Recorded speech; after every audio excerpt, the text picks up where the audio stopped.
व्यापार में उतार चढ़ाव तो लगे ही रहते हैं, पर अगर नुकसान ज्यादा हो तो मनोबल काफी टूट जाता है। हम बात कर रहे हैं भागलपुर जिले की, जिसे सिल्क नगरी के नाम से भी जाना जाता है। यहाँ का सिल्क व्यापार काफी समय से ठीक नहीं चल रहा। क्या कुछ है समस्याएं और क्या कुछ झेलना पड़ रहा व्यापारियों को, आपको भी दिखाते हैं इस रिपोर्ट में। यह तेज रफ्तार से काम करती हुई पावर लूम मशीनें और यह मेहनत करते हुए बुनकरों के हाथ, जो कभी काम करने से पीछे नहीं हटते। मगर रूस और यूक्रेन के युद्ध के बीच ये बेचारे पिस गए। रूस यूक्रेन युद्ध के चलते भागलपुर में बनाई हुई रेशमी साड़ी, दुपट्टे और कपड़े गोदाम में पड़े हुए हैं, पर उन्हें भागलपुर से किसी भी देश में सप्लाई करना भारी पड़ रहा है, जिस कारण 50 करोड़ रुपए से ज्यादा की क्षति से 50,000 बुनकरों को काफी परेशानियों का सामना करना पड़ रहा है।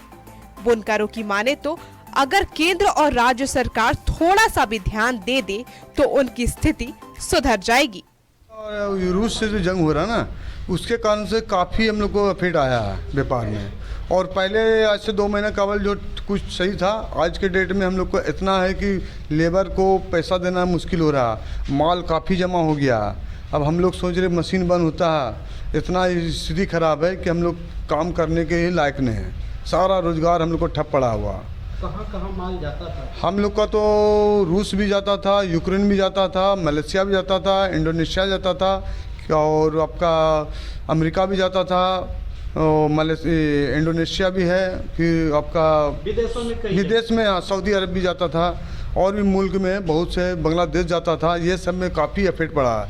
यूक्रेन और रूस के कारण से काफ़ी हम लोग को व्यापार में असर पड़ा। अब ऐसा है कि हम लोग जो है कल के बारे में सोचना पड़ता है कि कल कैसे मशीन चलेगा, उसके बारे में। वही इस व्यापार से हैरान परेशान बुनकर यह भी कहते हैं कि रूस और यूक्रेन की युद्ध ने 70% उनके व्यापार को खत्म कर दिया। दूर दूर तक जाने वाला सिल्क अब पास के शहरों में भी जाना बंद हो गया है। वही जहां मजदूरी 8,000 रुपए प्रतिदिन मिलती थी, अब वह घटकर मात्र 200 से 300 ही मिलती है और उनके खाने पीने पर भी आफत आ गई है। मंदा है और काम धंधा पोसाता ही नहीं है। 4 परिवार है, उसमें जो है 100 रुपया 200 रुपया कमाई होता है, पूर्वे नहीं करता।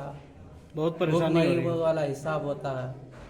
पहले कितना कमा लेते थे? पहले तो 400-500 रुपया हो भी जाता था तो पूर्ति हो रहा था थोड़ा बहुत। अब तो वो भी बंद हो रहा है। अभी कितना हो रहा है? अभी 200 रुपया, 200-250। 50% का असर देखने को मिल रहा है आपको। तो कैसे आप गुजर बसर करते हैं? बस एक टाइम खाना खाओ, एक टाइम भूखो। जिस तरह से यह व्यापार अंतर्राष्ट्रीय पैमाने पर किया जाता था, लेकिन अब स्थिति ने बुनकरों को सोचने पर मजबूर कर दिया है कि वह आखिर करे तो क्या करे। Bureau report, Koylanchal live.